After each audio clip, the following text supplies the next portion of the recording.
رمضان الکریم کے مسائل کا آپ حل بتا رہے ہیں. ایک آخری حصہ جو روزے کے بعد شروع ہوتا ہے ہمارے یہاں تراویح کا ہے. کچھ لوگ قیام اللیل تراویح کو ملا دیتے ہیں, نماز شب تہجد کو ملا دیتے ہیں.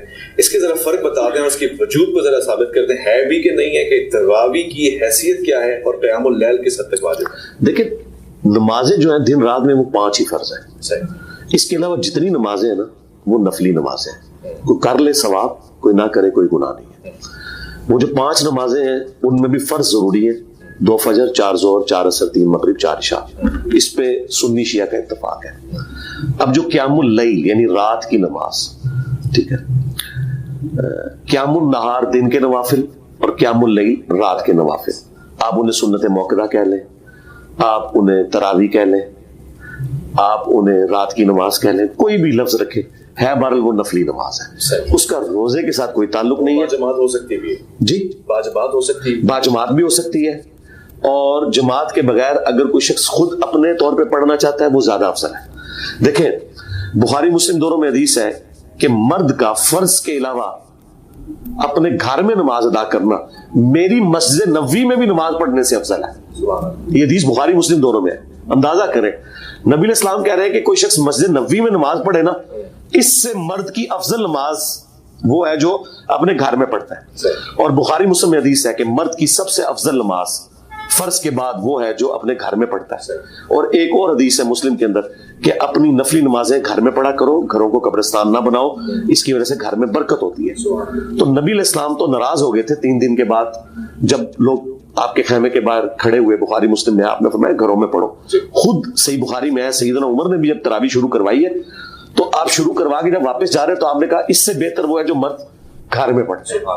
تو یہ ایک آپشنل چیز ہے, ٹھیک ہے, لیکن عام مرد جسے قرآن کا کچھ حصہ زبانی یاد نہیں ہے, اس سے آپ فیسلٹی تو نہ چھینے نا کہ وہ مسجد میں جا کے سننا چاہتا ہے امام کے پیچھے کہ ٹھیک ہے مجھے تو قرآن نہیں آتا لیکن یہ قرآن پڑھ رہا ہے تو میں تو بیٹھ کے بھی سن سکتے ہیں, بیٹھ کے بھی سنیں, ٹھیک ہے, نفلی نماز, لیکن نماز کے اندر سنیں وہ تو افضل ہے کہ وہاں نماز کے اندر شامل ہو. اگر وہ کھڑا نہیں ہو سکتا. حضور ناراض ہو گئے تھے تو حضور کی ناراضگی کا اگر سبب بن رہا ہے اور پھر ہم نے اس کو واجب فرض جیسی کیفیت دے دی. آج روزے کے بعد پہلا سوال ہوتا ہے تراویح پڑھ رہے ہو کہ نہیں؟ جی ویسے اس میں حقیقت بات ہے کہ شیعہ ایک ایکسٹریم پہ گئے ہیں اور سنی دوسری ایکسٹریم پہ. یہ بڑی زیادتی کی ہے انہوں نے, اور یہ حقیقت بات ہے کہ نبی علیہ السلام جو ناراض ہوئے تھے وہ اس وجہ سے کہ آپ نے فرمایا کہ مجھے خطرہ ہے تم پہ فرض نہ کر دیجیے. سیدنا عمر نے اپنے دور میں پہلے تو کچھ عرصہ اسے ان اٹینڈڈ چھوڑا. بخاری مسلم میں ہے کہ حضرت ابوبکر نے بھی ان اٹینڈڈ چھوڑا. لوگ ٹولیوں کی شکل میں مسجد میں نمازیں پڑھتے تھے, ایک امام کو آگے کھڑا کیا اور پڑھ لیا, یہ نہیں شو کیا, یہ نہیں تھا کہ ایک کمبائنڈ امام تھا.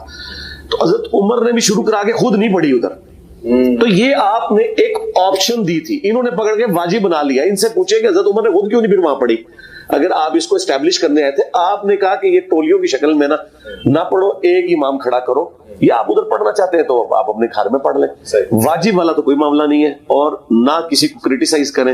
یہاں تو واقعی پبلک میں مشہور ہے کہ جو تراویح نہیں پڑھتا اس کا روزہ ہی نہیں ہے. اندازہ کریں ایک نفلی چیز کو انہوں نے فرض سے بڑا قرار دے دیا. یہ تو بس ایک فرقہ واریت ہے اور کچھ نہیں. اعتکاف بھی رمضان کا ایک خاص حصہ ہوتا ہے. بہت سے لوگ ظاہر اس بات پہ اتفاق کرتے ہیں کہ اعتکاف تو کسی بھی مہینے ہو سکتا ہے, مسجد کا بھی انتخاب ہو جائے گا, مگر رمضان میں اعتکاف کتنے دن کا ہوتا ہے, سنتی اعتکاف کیا ہوتا ہے, اور پھر اس کی کیا شرائط ہیں؟ دیکھیں بخاری مسلم میں ہے کہ نبی علیہ السلام نے پوری زندگی اعتکاف کیا ہے, بلکہ پہلی دفعہ تو آپ نے 30 دن کا اعتکاف کیا تھا. پہلے 10 دن کیا شب قدر کے لیے نہیں ملی, پھر 10 دن اور کیا, اور پھر آپ نے اپنے خیمہ مبارک سے سر نکالا اور فرمایا کہ اب آخری رات تھے جو 5 ہے آپ اس میں شب قدر کو تلاش کرو. تو اعتکاف تو ہوتا ہے شب قدر کو تلاش کرنے کے لیے. وہ تلاش کرنا یہ نہیں ہے کہ کوئی سی سی ٹی وی کیمرہ لگا لے گا تو کوئی چیز نظر آ جائے گی. صحابہ کو بھی اگلے دن ہی پتا چلتا تھا کہ یہ تھی. اچھا ہاں, بس یہ ہے کہ آپ نے عبادت کرنی ہے. صحابہ کرام کے دور میں 21ویں کو بھی آئی ہے, 27ویں کو بھی آئی ہے. بخاری مسلم میں 21ویں کی حدیثیں بھی ہیں, 27ویں کی بھی ہیں. تو یہ اللہ تعالیٰ نے سیلیبریشن کے مختلف دن رکھے ہوئے تاکہ لوگ اس کو زندہ رکھیں. کیونکہ بخاری مسلم میں حدیث ہے جس نے شب قدر کا قیام کیا اللہ تعالیٰ اس کے پچھلے سارے گناہ معاف کر دے گا. جس نے رمضان کے روزے رکھے اللہ تعالیٰ اس کے پچھلے گناہ معاف کر دے گا. جس نے رمضان کی راتوں کا قیام کیا اللہ تعالیٰ اس کے پچھلے گناہ معاف کر دے گا. یہ 3 اعمال کے بارے میں فضائل ہیں. تو ایک عمل تو ہم کر ہی رہے ہیں نا, روزے رکھ رہے ہیں نا, ہم روزے رکھنے سے وہ ساری فضیلت پا رہے ہیں جو ہمیں شب قدر سے مل رہی ہے. پھر مسلم شریف میں حدیث ہے جو رات کو عشاء کی نماز جماعت سے پڑھے اور صبح فجر بھی جماعت سے پڑھے, اللہ تعالیٰ پوری رات کے قیام کا ثواب اسے دے دے گا. تو آپ اس طرح بھی حاصل کر سکتے ہیں. تو اعتکاف رمضان کا یہ سنت ہے اور 10 دن کا اعتکاف ہے یہ. اچھا, ہاں جی 10 دن کی سنت ہے. 10 دن کی یہ سنت ہے. یہ فرض اور واجب نہیں ہے, اگر کوئی نہیں کرتا تو گناہ گار نہیں. عورتوں کے لیے آپشن ہے کہ اگر مسجد میں حالات فیوریبل ہیں تو بہتر یہ کہ عورت بھی مسجد میں اعتکاف کرے. آپ کے زمانے میں جس طرح اب حرمین میں تو انتظام ہے, لیکن ہماری مسجدوں میں عورتوں کو ہم کس طرح الاؤ کریں کہ وہ جا کے, وہ تو بخاری میں حدیث ہے, عائشہ کہتی ہیں کہ اگر نبی علیہ السلام بعد کے زمانے کی عورتوں کو دیکھ لیتے ہیں, اپنے زمانے کے بارے میں ہم عائشہ کہہ رہی ہیں, تو انہیں مسجد میں نماز پڑھنے سے بھی منع کر دیتے ہیں. یعنی مزاج رسول سے واقف تھی سیدہ عائشہ سلام اللہ علیہ, اور وہ اپنے مبارک زمانے کے لیے کہہ رہی ہیں کہ حضور ان کو جمعہ کے لیے بھی مسجد میں نہ جانے دیتے جو انہوں نے حرکتیں شروع کر دی ہے. تو آج کے جو حالات و واقعات ہیں نا, شرعی طور پہ تو کوئی گرفت نہیں ہے, لیکن اگر حالات و واقعات ایسے ہیں کہ مسجد میں سی سی ٹی وی کیمرے, ہر بندے کے ہاتھ میں موبائل ہے, ٹھیک ہے, ایک عورت بیچاری کوئی ایک پردہ خاتون ہے وہ وضو کر رہی ہے, دوسرے کو عورت اس کی تصویر ویڈیو پہ چڑھا کے تو نیٹ پہ چڑھا دیتی, پھر آپ کیا کریں گے؟ پھر سی سی ٹی وی کیمرے کیسے خفیہ انہوں نے ہوٹلوں میں لگائے ہوتے ہیں, ٹھیک ہے, ہمیں کیا پتا مسجد میں علماء نے جو ہے وہ اسلامی بہنوں کے دیدار کرنے کے لیے خفیہ کیمرے لگائے ہوئے ہوں, کل کو وہ باہر نکل جائے, پھر آپ کیا کریں گے؟ کیمرے کے فتنے کے بعد عورت کو اب مسجد میں بھی اپنا نقاب نہیں اتارنا چاہیے. اچھا, بالکل وہ سیف نہیں ہے کسی پبلک پلیس میں, کسی ہوٹل میں جا کے نہ ٹھہرے اس اعتبار سے کہ وہاں پہ کوئی ایسا معاملہ ہو کہ کل کو ویڈیو وہاں سے نکل جائے. ہاں بالکل. ویسے خیمہ لگا لیں جی, ناردرن ایریا میں جا کے خیمہ اپنا لے جائیں تاکہ کم از کم آپ سیف تو ہوں گے, ہوٹل میں نہ رکیں.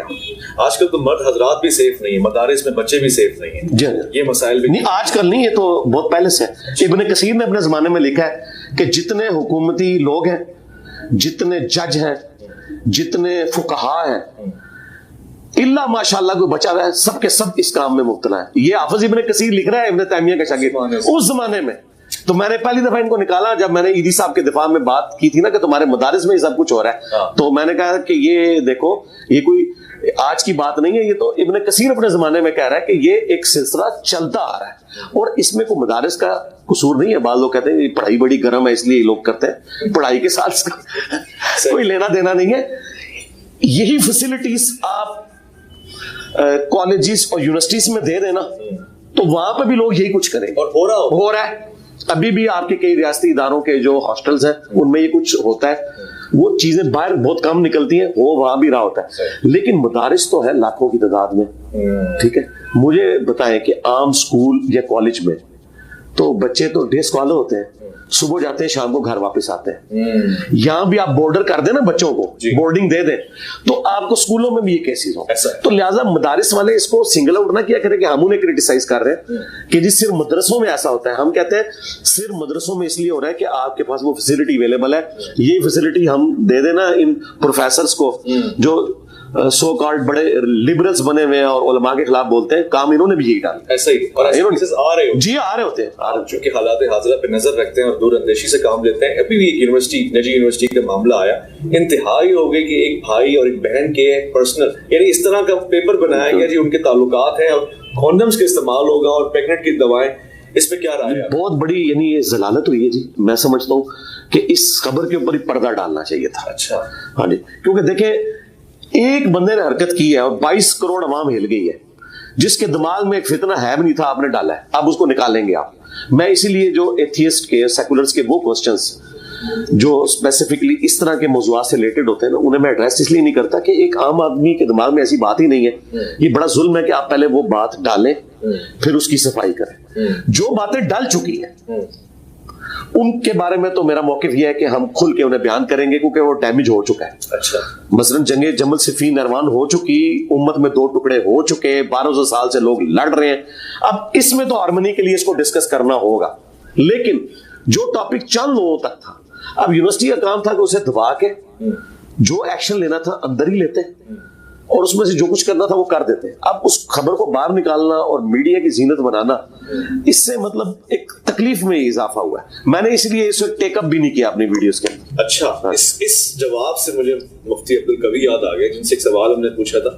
انہوں نے کہا عورتوں کے ساتھ اگر زیادتی ہو جائے تو اس پر پردہ ڈال دیا کرے. نہیں، یہ بات بالکل ڈفرینٹ. یہی بات ہو رہی ہے. نہ سرکار نہیں. دیکھیں اس میں کوئی کسی کے اوپر شرعی حد جاری کرنے کی بات نہیں ہو رہی. یہ پروفیسر پڑھا رہا تھا. نہیں پڑھا رہا تھا نا، لیکن پہلے اس کو ہم اسلامکلی دیکھیں گے کہ جس نے یہ حرکت کی ہے اس کے اوپر شرعی سزا کیا ہے.